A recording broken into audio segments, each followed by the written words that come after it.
It started on a quiet afternoon, the kind where everything feels normal enough that you let your guard down.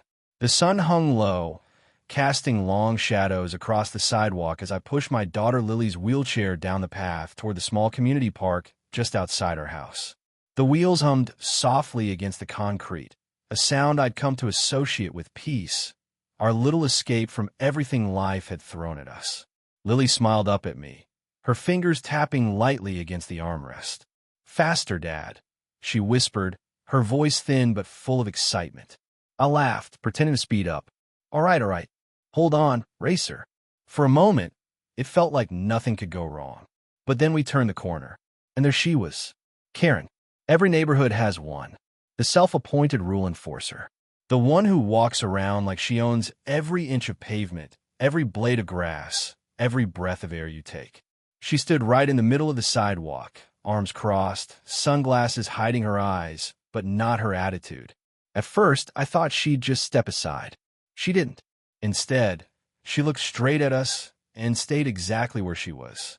I slowed the wheelchair, confusion creeping in. Maybe she hadn't noticed? Maybe she was distracted? "Excuse me," I said politely, stopping a few feet away. "Can we get through?" She tilted her head slightly, like she was inspecting us. Then she sighed loudly, dramatically. "This pathway is not for that," she said, pointing at Lily's wheelchair like it was something offensive. For a second, I didn't process what I'd just heard. "What do you mean?" I asked, my voice tightening. Karen adjusted her sunglasses, stepping just enough to block us more deliberately. "HOA rules. This walkway is decorative, not meant for equipment." Equipment. That word hit harder than anything else she could have said. Behind me, I felt Lily shift slightly. She went quiet. Too quiet. I clenched my jaw. "This is a public sidewalk. Move." She didn't. Instead, she smirked. Actually smirked. "You people always think rules don't apply to you. You people." I felt something snap inside me. What would you do in this situation? I want to shout that question to anyone watching. Because in that moment, every instinct told me to push past her, to ignore her, to protect my daughter from this humiliation. But another part of me, the part that had learned how quickly situations can escalate, held me back. Last time, I set my voice low. "Move." Karen took a step forward, closer to Lily, and then she did something I will never forget. She placed her foot right in front of the wheelchair, blocking it, deliberately. Lily's small hands gripped the sides of her seat. I could feel her fear without even looking down. Her breathing changed, short, uneven. "Dad," she whispered. That one word was enough to turn my frustration into something colder. Sharper. "Don't do this," I warned. Karen leaned in slightly, her voice dropping like she was sharing a secret. "Maybe if you people didn't expect special treatment, you wouldn't be in this situation." Special treatment? I felt my fists clench. All around us, the world seemed to pause. A couple across the street slowed down, watching. A dog barked somewhere in the distance. The air felt heavier, like something was about to break. "Move. Now," I said, louder this time. Karen didn't move. Instead, she crossed her arms again and planted her feet even more firmly, like she was daring me to do something. Seconds passed. Long, suffocating seconds. Then Lily spoke again, barely audible. "Can we just go back?" That broke me. No child should have to feel like that. Not because of someone like her. I took a deep breath, trying to keep control, trying to think. Because one wrong move here, one moment of anger, and suddenly I'm the problem. That's how people like Karen operate. They push you until you react, then play the victim. But something about this moment felt different, like the universe was watching, waiting. And then it happened. A sharp sound echoed behind us. A loud, unmistakable crack. Karen's expression changed instantly. The smug confidence vanished, replaced by confusion. She turned her head slightly, just enough to lose her balance for a fraction of a second. And that's when everything shifted. Her foot, still planted in front of the wheelchair, slipped. Not a small stumble. A full, sudden loss of footing. Her body jerked sideways, arms flailing as she tried to recover. The sunglasses flew off her face, spinning across the pavement. Her heel caught the edge of the curb behind her. And then she went down. Hard. The impact echoed louder than the crack before it. A gasp rippled through the air as nearby onlookers froze. Karen hit the ground awkwardly, her carefully controlled posture shattered in an instant. For a second, no one moved, not even her. I stood there stunned. Lily looked up at me wide-eyed. And in that strange, suspended moment, only one thought crossed my mind. Karma doesn't knock. It hits. But what happened next made this situation go from shocking to unforgettable. For a moment, the world stayed frozen. Karen lay there on the pavement, stunned, her perfectly controlled image shattered in seconds. Her hair had come loose, one shoe twisted awkwardly, and the sharp authority she carried just moments ago was completely gone. In its place, shock. Pure, unfiltered shock. A small crowd had started to gather. The couple from across the street stepped closer. Someone walking their dog stopped entirely. Even a car slowed down as it passed, the driver craning their neck to see what had just happened. And me? I didn't move. Not yet. Because standing there, with Lily behind me, I wasn't sure what I was supposed to feel. Anger? Relief? Guilt? Maybe all of it at once. Karen groaned softly, trying to push herself up. My ankle, she muttered, her voice trembling now. Nothing like the sharp tone she had used seconds ago. Lily looked up at me again. Dad, is she okay? That question hit differently. After everything Karen had just done, blocking her, humiliating her, making her feel small, Lily was still worried about her. That's when it really sank in. The difference between them. I exhaled slowly and stepped forward, instinct kicking in despite everything. Don't move too fast, I said, keeping my voice steady. You might have twisted something. Karen looked up at me, and for the first time, there was no arrogance in her eyes. Only fear. But then, just as quickly, something else crept back in. Pride. I'm fine, she snapped, even though she clearly wasn't. She tried to stand again, putting weight on her foot, and instantly winced, collapsing back down with a sharp gasp. The crowd reacted this time. A few murmurs spread. Someone whispered, "That looked bad." Another voice chimed in. "Should we call someone?" I reached for my phone, and that's when Karen grabbed my wrist. Her grip was surprisingly tight. "Don't," she said quickly, her voice low, almost desperate. I frowned. "You're hurt." I said, "Don't." She repeated, more forcefully this time. But there was something behind it, something uneasy. Why wouldn't she want help? What would you do? I thought again, because something about this didn't make sense anymore. A moment ago, she was all power and control. Now, she was refusing help when she clearly needed it. That's when one of the bystanders stepped closer. A middle-aged man, concerned, holding his phone. "Ma'am, you really should get that checked. That fall didn't look good." Karen's eyes flicked toward him, then back to me. And for a split second, I saw panic. Real panic. I said, "I'm fine," she snapped, louder now, drawing more attention. Lily flinched behind me. That was enough. I gently pulled my wrist free and stepped back toward my daughter. "We're calling someone," I said firmly. "This isn't optional." Karen opened her mouth to argue. But then it happened again. Another sharp sound. Not from behind this time. From her. A small, sickening crack as she shifted her leg the wrong way. Her face drained of color instantly. And this time, she couldn't hide it. A scream tore out of her, raw and uncontrolled. "Ah!" The crowd reacted immediately. Someone rushed forward. Another person already had their phone up, dialing emergency services. Now, there was no denying it. Something was seriously wrong.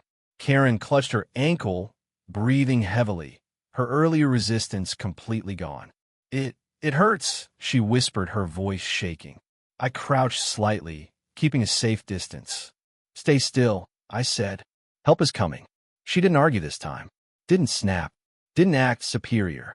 She just nodded weakly, her eyes darting around as if the reality of the situation was finally catching up to her. And then she looked at Lily. Really looked at her.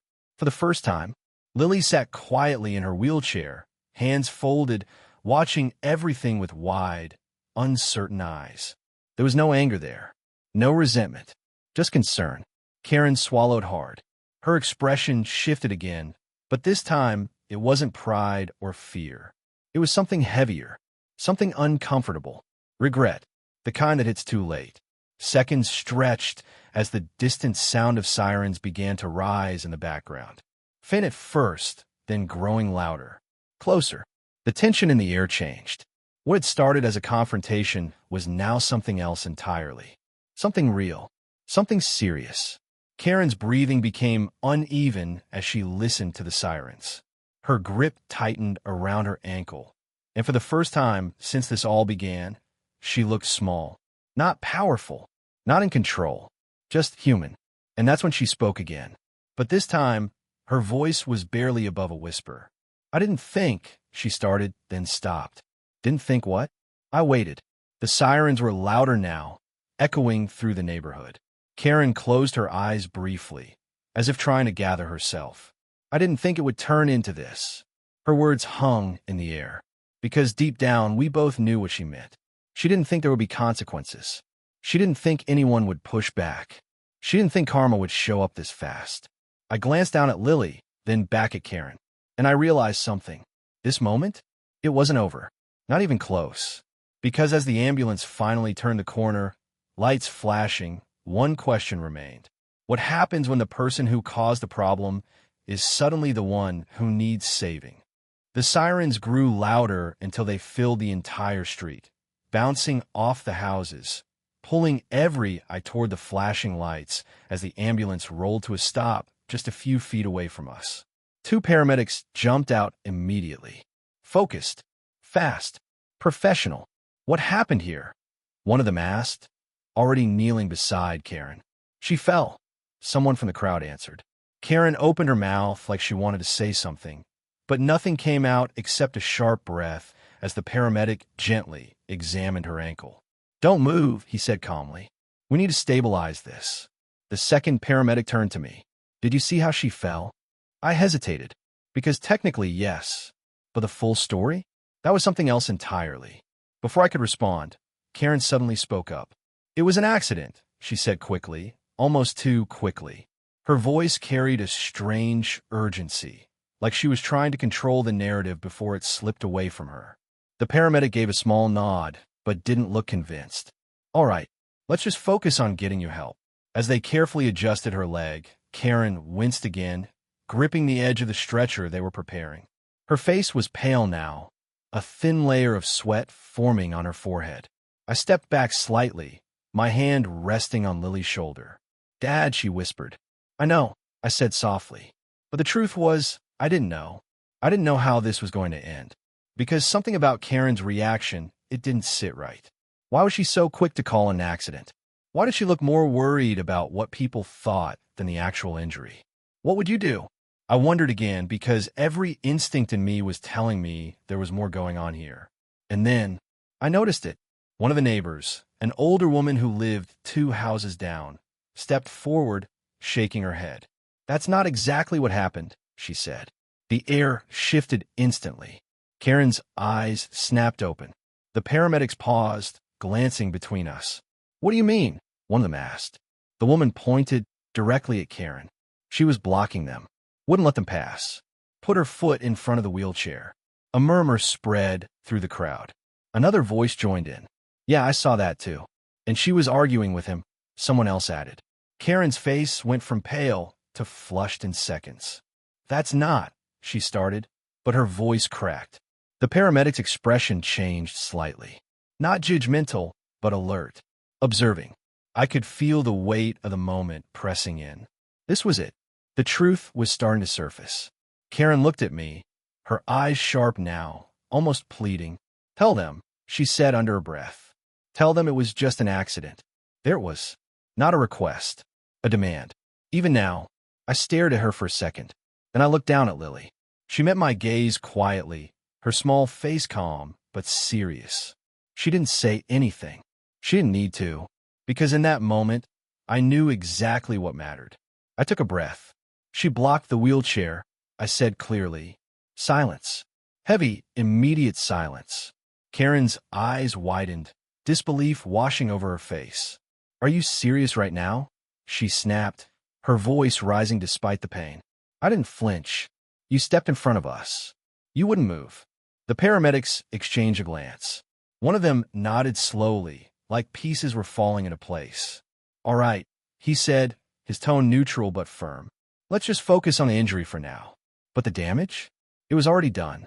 Karen's carefully built image, her control, her authority, it was cracking right in front of everyone. And she knew it.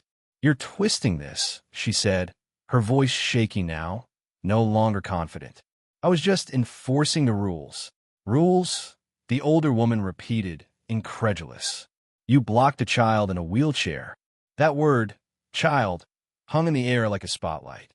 Karen opened her mouth again, but nothing came out. Because there was nothing left to say. The paramedics moved quickly now, lifting her carefully onto the stretcher. She gasped as her ankle shifted, gripping the sides tightly. "We're taking you to the hospital," one of them said. Karen nodded weakly, but her eyes were still locked on me. Not angry anymore, not even defensive, just unsettled. As they began to wheel her toward the ambulance, something unexpected happened. She looked at Lily again, really looked, and this time there was no denial, no arrogance, only realization. Lily gave a small, hesitant wave, a simple gesture, kind, innocent. Karen's lips parted slightly, like she wanted to say something. Apologize, maybe, but the words never came, because right then, one of the paramedics stopped. "Hold on," he said, looking down at something near where Karen had fallen. Everyone's attention shifted. "What is it?" someone asked. He bent down and picked it up. Karen's phone. The screen was still on, and as he turned it slightly, his expression changed. Not concern, not confusion, something else, something sharper. "Ma'am," he said slowly, holding the phone up just enough for her to see. "Were you recording this?" The entire crowd went silent again. Karen froze, completely, and in that moment I felt it. This wasn't just about a fall anymore. This was about to turn into something much bigger. The paramedic held the phone just out of Karen's reach, his eyes scanning the screen with a focus that didn't match the situation anymore. This wasn't about a simple fall. Not anymore. Karen's entire body went stiff. Her fingers tightened around the edges of the stretcher. "Give that back," she said quickly, her voice sharp, but underneath it, there was something new. Fear. Real fear. The paramedic didn't move. "Ma'am," he repeated calmly, "were you recording before the fall?" Karen swallowed, her gaze flicking around at the growing crowd, at me, at Lily, like she was calculating something. Like she was trying to decide which version of the truth would hurt her the least. "It's just my phone," she snapped. "People record things all the time." That wasn't an answer, and everyone knew it. The older woman stepped forward again, arms crossed. "Recording what exactly?" she asked. Karen didn't respond, because she couldn't. The silence stretched, thick and uncomfortable, until the paramedic finally turned the screen outward, just enough for those closest to see. I leaned slightly, and my stomach dropped. It was a video. Clear, steady, intentional. She had been recording before we even turned the corner. The frame showed the empty sidewalk, then us approaching. Lily in her wheelchair, me pushing slowly, unaware of what was about to happen. Karen's voice came through the speaker, crisp and deliberate. "Here we go again, another violation." A murmur spread instantly through the crowd. Someone whispered, "She planned this?" My grip tightened on the wheelchair handles, because now it all made sense. The way she stood there, the way she didn't move, the way she spoke. This wasn't random. This wasn't a misunderstanding. This was intentional. What would you do if someone set you up like this? The question echoed in my mind, heavier now because this wasn't just confrontation anymore. It was something calculated. Karen shook her head quickly. "It's being taken out of context," she said, her voice rising again, but it lacked the authority it once had. The paramedic didn't argue. He just kept watching, and the video kept playing. It showed her stepping forward, blocking the path, her foot moving directly in front of the wheelchair. Then her voice again, colder this time. "This pathway is restricted. You can't bring that through here." That word again. A few people in the crowd gasped. The older man who had spoken earlier shook his head. Unbelievable. Karen's breathing grew faster. "Turn it off," she said, more urgently now. "That's private." But no one moved, because now Everyone was watching the truth unfold in real time. The video continued. My voice, calm at first, asking her to move. Her refusing, stepping closer, leaning in. Maybe if you people didn't expect special treatment. The clip ended abruptly, right before she fell. But it didn't need to show the fall. Everything that mattered had already been seen. The silence that followed was heavier than anything before it. Karen stared at the phone like it had betrayed her, like it wasn't supposed to be seen by anyone else. And that's when it clicked. This wasn't just about control. This was about proof. She wanted evidence. Evidence to report us, to punish us, to make us the problem. But instead, it exposed her completely. The paramedic slowly lowered the phone. His expression had shifted, not judgmental, but firm in a way that carried weight. Ma'am, he said carefully, we're here for your medical condition. But this, he glanced at the device, this might become something else. Karen's face drained again. Give me my phone, she demanded, her voice cracking now. He handed it back without resistance. But it didn't matter anymore. Too many people had seen. Too many had heard. And the truth? It doesn't disappear once it's out. I felt Lily shift slightly behind me. Dad, she whispered again. I looked down. She wasn't scared this time. She was confused. Why would she do that? She asked softly. That question hit harder than anything Karen had said. Because how do you explain that to a child? How do you explain someone choosing cruelty? I didn't have an answer. Not one that made sense. The paramedics began moving again, lifting the stretcher toward the ambulance. But the energy had changed. This wasn't just an injured woman being helped anymore. This was someone being watched, judged, questioned. Karen knew it too. Her eyes darted around, avoiding contact now, avoiding the stares, the whispers, the silent conclusions forming all around her. And then, just as they reached the ambulance doors, another voice cut through the tension. Wait. Everyone turned. It was a man in a dark uniform walking briskly toward us from the end of the street. Security. HOA security. Karen's head snapped in his direction. And for the first time since this began, she looked terrified, not embarrassed, not defensive, terrified, because whatever happened next wasn't going to be something she could control. The man in the dark uniform moved quickly, his boots hitting the pavement with purpose. Conversations around us faded into a low murmur as all attention shifted to him. He wasn't rushing blindly. He was focused, alert, and as he got closer, I noticed something.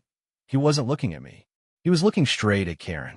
Ma'am, he said, slightly out of breath but composed, we received a call about a disturbance. Karen's lips parted, like she had been waiting for this exact moment.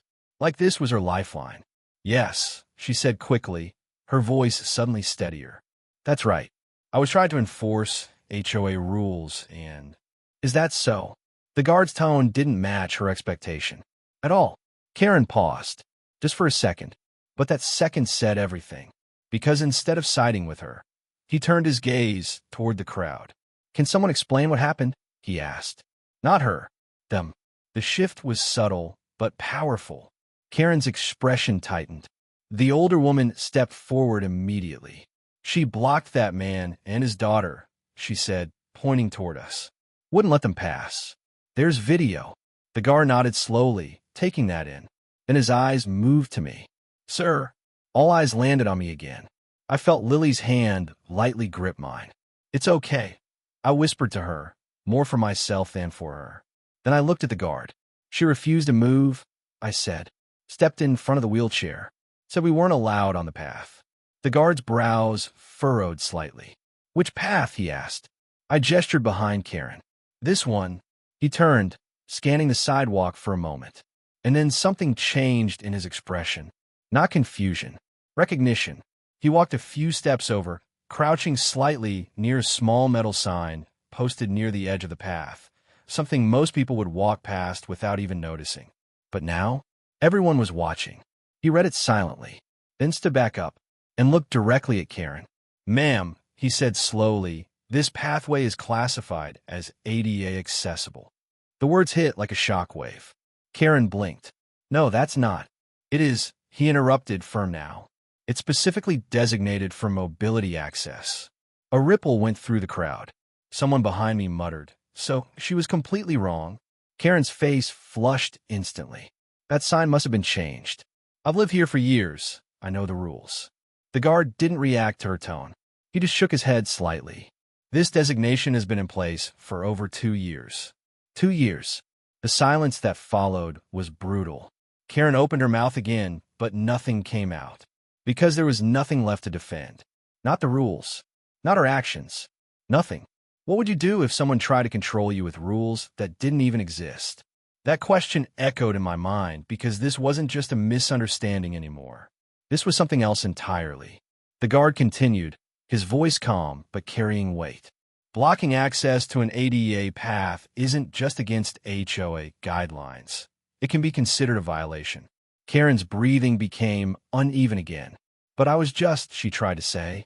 Recording it, the older man from the crowd cut in. A few quiet chuckles followed. Not loud, but enough. Enough to make Karen shrink slightly into the stretcher. Because now, it wasn't just exposure. It was humiliation. The paramedics stood nearby, waiting, clearly ready to move her into the ambulance. But now even they seemed aware this situation had grown beyond a simple medical call. The guard stepped closer, lowering his voice slightly. "Ma'am, I'm going to need your full name and address for the report." Report. That word landed heavy. Karen froze. Her fingers tightened again, but this time it wasn't from pain. It was from realization. "This is unnecessary," she said quickly. "I'm the one who got hurt." The guard nodded once. "And you're receiving medical attention. But that doesn't change what happened before the fall." For the first time, Karen had no response. None. She looked around again, searching for something, support, control, anything, but all she found were eyes. Watching, judging, remembering. And then her gaze landed on Lily. Again. But this time, something shifted even deeper. Because Lily wasn't afraid anymore. She wasn't confused either. She was just looking, quietly, honestly. And that seemed to affect Karen more than anything else. Her shoulders dropped slightly. The fight in her expression faded. Just a little. The guard took a small notepad from his pocket. "Ma'am." A long pause. Then finally, "Karen Whitmore," she said quietly. The name hung in the air as he wrote it down. Everything felt slower now. He noted a few more details, then stepped back. "That'll be all for now. Focus on getting treated," he said. The paramedics didn't wait any longer. They began lifting the stretcher into the ambulance. Karen didn't resist this time. Didn't argue. Didn't demand. She just lay there, silent. But just before the doors closed, she spoke. Not loudly. Not sharply. But just enough for me to hear. I didn't think it would go this far. I met her eyes. And for the first time, I believed her. But that didn't change anything. Because some actions? You don't get to take back. The ambulance doors shut with a solid thud. The sirens didn't start right away. Instead, the engine idled, like everything was holding its breath. And then, the guard turned back toward me. "Sir," he said, his tone more serious now. "There's something else you should know." And just like that, this situation took another unexpected turn. The ambulance doors had barely closed when the guard stepped closer, lowering his voice just enough to keep the conversation between us, but not enough to hide the seriousness in it. "Sir," he said, glancing briefly toward the vehicle, "this isn't the first complaint we've had involving her." That stopped me cold. "What do you mean?" I asked. He exhaled slowly, like he'd been holding this in for a while. "We've received multiple reports over the past few months. Similar situations. Confrontations. Claims about rule violations that don't actually exist." Behind me, I felt the crowd lean in, even if they pretended not to. "Multiple," I repeated. The guard nodded. "Different residents. Different scenarios. But the same pattern." A chill ran through me. Because suddenly, this wasn't just about today. It wasn't just about Lily. It was bigger. "What kind of situations?" I asked. Before the guard could answer, a voice from the crowd spoke up. "She stopped my sister last month," a young man said, stepping forward. "Told her she couldn't park in her own driveway because it violated HOA spacing rules." "There are no such rules." Another voice joined in. "She tried to fine me for my mailbox color," an older man added. "Said it wasn't approved." I checked. There's no approval list. Murmurs spread again, louder this time. Now, people weren't just watching. They were remembering and sharing. The guard nodded slightly, acknowledging them. That's what I'm talking about. I felt Lily shift again behind me, her small hand gripping mine a little tighter. Why would someone do that? She asked quietly. That question hung heavier now than ever before. Because this wasn't a one-time mistake. This was a pattern of control, of intimidation, of pushing people around using rules that didn't exist. The guard looked down at Lily, his expression softening for a moment. Sometimes, he said carefully, people like to feel in charge, even when they're not. Lily didn't respond. She just looked down at her hands. And that hit harder than anything else. Because no child should have to learn that lesson like this. What happens now? I asked, turning back to the guard. He straightened slightly. That depends. We'll file a report. Given the video evidence and witness statements, this could escalate beyond HOA involvement. Escalate how? I pressed. Before he could answer, the ambulance engine roared to life. The sudden sound cut through the tension, drawing every eye back toward it. The sirens kicked in a second later, loud and urgent, as the vehicle began to pull away. Karen was gone, just like that. But somehow it didn't feel over. Not even close. Because as the ambulance disappeared down the street, the weight of everything that had just happened settled in. The crowd slowly began to disperse, people shaking their heads, whispering to each other as they walked away. But a few stayed, watching, waiting. The guard turned back to me. If you're willing, he said, we may need a formal statement later.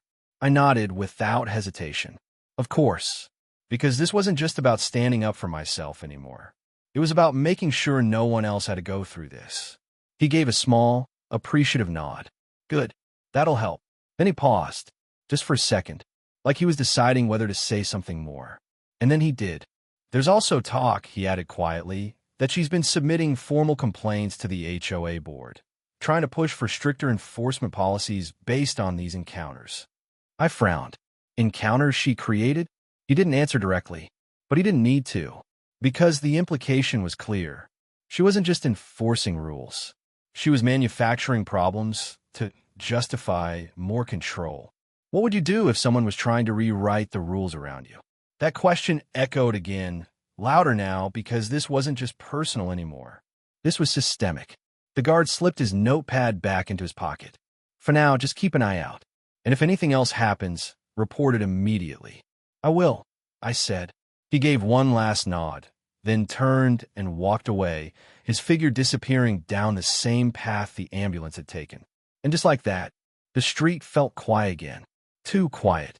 I looked down at Lily. You okay? I asked gently. She nodded, but her expression was thoughtful. She looked different at the end, she said. I knew exactly what she meant. Karen at the beginning? Confident. Controlling. Certain. Karen at the end? Shaken.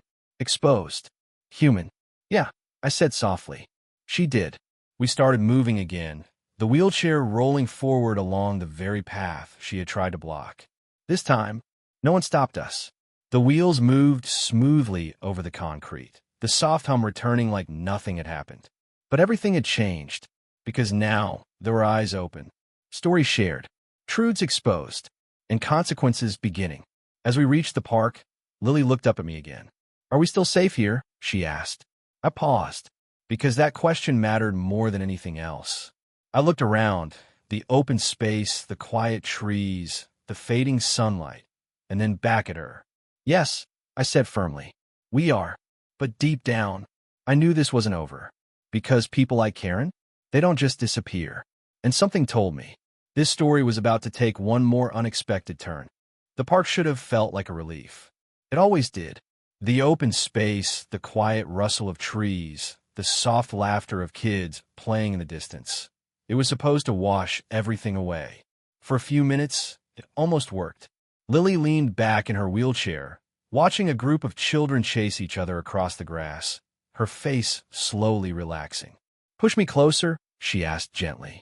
Of course, I said, guiding her toward a shaded spot near the benches. For a moment, it felt normal again. But that feeling didn't last long, because about 10 minutes later, I saw something that made my stomach drop. A black sedan pulled up near the park entrance. Slow, deliberate. The engine idled for a second before the doors opened. And out stepped Karen. My first thought? That's impossible. She was supposed to be on her way to the hospital. Her ankle! There's no way she should even be standing right now. But there she was, supported on one side by a man in a suit, and on the other by a woman holding a folder. Not paramedics. Not neighbors. Something else. Something official. What would you do if the problem came back stronger? That question hit hard, because this didn't feel like coincidence. This felt intentional. Lily noticed my silence. "Dad," she asked softly. I didn't answer right away, because my focus was locked on the scene unfolding in front of me.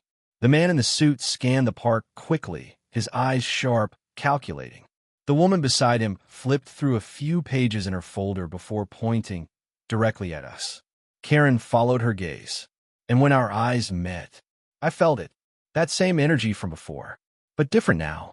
Not arrogant, not careless, focused, like she had something to prove. "They're coming here," I said quietly. Lily's fingers tightened slightly on the armrest.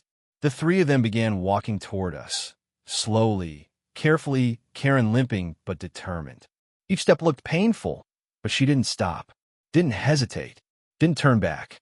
By the time they reached us, the air felt heavy again. Tense, unfinished. The man in the suit stepped forward first, offering a brief, controlled nod. "Good afternoon," he said. "My name is Mr. Carter. I represent the HOA board." Of course he did. I stood still, my hand resting protectively on the back of Lily's wheelchair. "Can I help you?" I asked, keeping my tone neutral. He gestured slightly toward Karen. "We've been informed there was an incident involving one of our residents." "Informed?" I repeated. "You mean the part where she blocked my daughter's wheelchair?" Karen flinched slightly at that, but didn't interrupt. Not this time. Mr. Carter didn't react either. Instead, he glanced at the woman beside him, who immediately opened her folder. "We're here to gather statements and assess whether any community guidelines were violated," she said, her voice calm but rehearsed. "Guidelines?" There was again. I let out a slow breath. "You might want to check the ADA designation on that path," I said. "Your own security already confirmed it." The woman paused mid-page. Mr. Carter's expression shifted, just slightly. "And Karen?" She looked down. For the first time since arriving, she didn't try to control the conversation. Didn't argue. Didn't interrupt. Instead, she spoke quietly. "I know," she said. "That caught all of us off guard." Mr. Carter turned toward her. "Excuse me." Karen swallowed, her grip tightening on the man supporting her. "I know the path is ADA accessible," she repeated, her voice low. Silence. The kind that presses in on your chest. The woman with the folder stopped flipping pages. Mr. Carter's posture stiffened. Because that one sentence, it changed everything. "You knew?" I asked, disbelief creeping into my voice. Karen didn't look at me. She kept her eyes fixed on the ground. "Yes." Lily shifted behind me. "Then I?" she asked softly. That question landed harder than anything else. Karen closed her eyes for a second, and when she opened them again, something had changed. Not just in her expression, in her entire presence. "I thought," she started, then hesitated. The words didn't come easily, like they were fighting their way out. "I thought if I documented enough violations, the board would finally approve stricter control measures." The woman with the folder looked up sharply. Mr. Carter's jaw tightened. "Control over what?" I asked.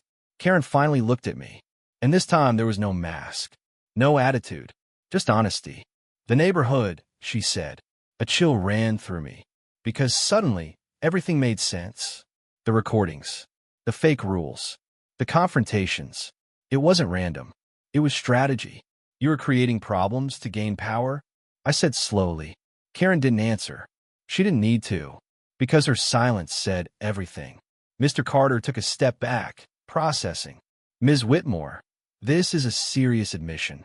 "I know," she said quietly. The woman beside him closed the folder slowly. The entire dynamic had shifted. This wasn't an investigation anymore. This was exposure. Real, undeniable exposure. Lily looked up at me again. "Is she in trouble?" she whispered. I didn't know how to answer that, because trouble didn't feel like a big enough word anymore. Karen took a shaky breath, her leg visibly trembling now under her weight. I didn't think it would hurt anyone, she said. I just wanted order, structure, something predictable. I stared at her. By blocking a child? I asked. Her face tightened, and for a moment, it looked like she might break. But before she could respond, Mr. Carter stepped forward again, his tone no longer neutral. Ms. Whitmore, he said firmly, we need to return to the office. Immediately. Karen nodded. No argument, no resistance. But just before they turned to leave, she looked at Lily one last time. And this time, there was something unmistakable in her eyes. Not control, not pride, regret, real regret. But the story wasn't over yet, because as they started walking away, Mr. Carter said something that made my heart skip. This will be brought before the board tonight. Tonight, meaning whatever came next, was going to happen fast. That evening came faster than I expected. I sat at my kitchen table, staring at the printed notice in my hand. Emergency HOA board meeting, 7 p.m. The same words kept repeating in my mind, like an alarm that wouldn't shut off. Lily was sitting on the couch behind me, watching quietly. Are we going? She asked. I hesitated, because part of me didn't want to walk back into that world again. The arguments, the tension, the uncertainty. But another part of me knew something important was happening. Yes, I said finally. We are. When we arrived, the community hall was already full. Neighbors, residents, people whispering in clusters, all of them aware something big had happened, but not all of them knowing the full truth yet. At the front sat the HOA board, and in the center, Karen. This time, she wasn't standing. She was seated, hands folded tightly in her lap. No sunglasses, no attitude, no control, just silence. Mr. Carter stood at the podium. Let's begin, he said firmly. The room quieted instantly. He started with the facts. The incident, the ADA designation, the video evidence. Each detail landed heavier than the last, like pieces of a puzzle clicking into place for everyone in the room. Then the recording was played. Again, on a large screen. Karen's voice filled the hall. This pathway is restricted. I'm enforcing HOA rules. The moment that clip ended, the room didn't erupt. It went still, because now it was undeniable. One board member leaned forward. Ms. Whitmore, he said carefully, did you knowingly misrepresent HOA authority? Karen took a slow breath and nodded. Yes. A collective murmur spread across the room. Someone behind me whispered, she admitted it. Another shook their head in disbelief. The board member continued, and the claims about restricted access rules? Karen looked down. They weren't official, she said quietly. I interpreted them in a way that supported enforcement. Silence again, but this one felt different. Heavier. Final. I felt Lily's hand slip into mine. Dad, she whispered. It's okay, I said softly, but even I didn't fully know what was coming next. Mr. Carter adjusted his papers. For the record, he said, multiple residents have now confirmed similar incidents involving intimidation and false rule enforcement. He paused, then added, this board takes these matters extremely seriously.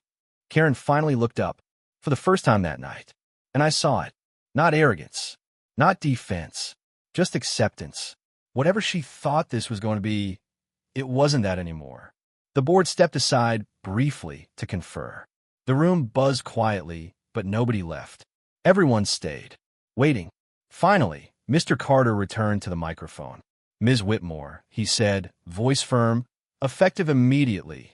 Your authority within this HOA is suspended pending full investigation. A sharp inhale spread through the room. Suspended. Not a warning. Not a fine. Suspended. Karen closed her eyes. Slowly, like she had been expecting it, even if she hadn't wanted to admit it. Mr. Carter continued, you will also be required to attend a formal review regarding misuse of HOA enforcement power and falsification of violations. A few heads turned toward each other. This was serious, more serious than anyone had expected. But what happened next, no one was prepared for. Karen stood up, slowly, carefully. Her voice trembled slightly when she spoke. I understand, she said. Then she paused, and for the first time, Her voice softened completely. I just wanted things to be orderly, she added. I didn't think I was hurting anyone. Her eyes shifted across the room, across faces that no longer looked angry, just disappointed, and maybe relieved. Then her gaze landed on me. And Lily. She hesitated. For a moment, it looked like she might stop there. But then she did something unexpected. She stepped forward slightly. Not aggressively. Not confidently. Just honestly. I'm sorry, she said. The room went completely silent. Not a dramatic silence. A real one. The kind where no one knows whether to interrupt it. Lily looked up at her. And after a second, she gave a small nod. Nothing more. Just acknowledgement. And somehow that was enough. Karen exhaled shakily, then turned and slowly walked back to her seat. No applause. No cheers. Just quiet understanding that something had ended. Mr. Carter closed his folder. That concludes the emergency session, he said. People began to stand, slowly, talking in low voices as the meeting dissolved. But I didn't move right away. Neither did Lily. We stayed seated for a moment longer, watching as the room emptied. What happens now? She asked softly. I looked down at her, and for the first time since all of this began, I felt calm. Now, I said gently, things change. Outside, the night air felt different. Quieter, lighter. And as we rolled down the path, same sidewalk, same neighborhood, same world, it didn't feel like the same place anymore. Because sometimes, it only takes one moment of truth to change everything that follows. And as we reached home, I realized something important. The real ending wasn't about punishment. It was about awareness, about seeing people clearly, and never forgetting that power without kindness always finds its limit. The end.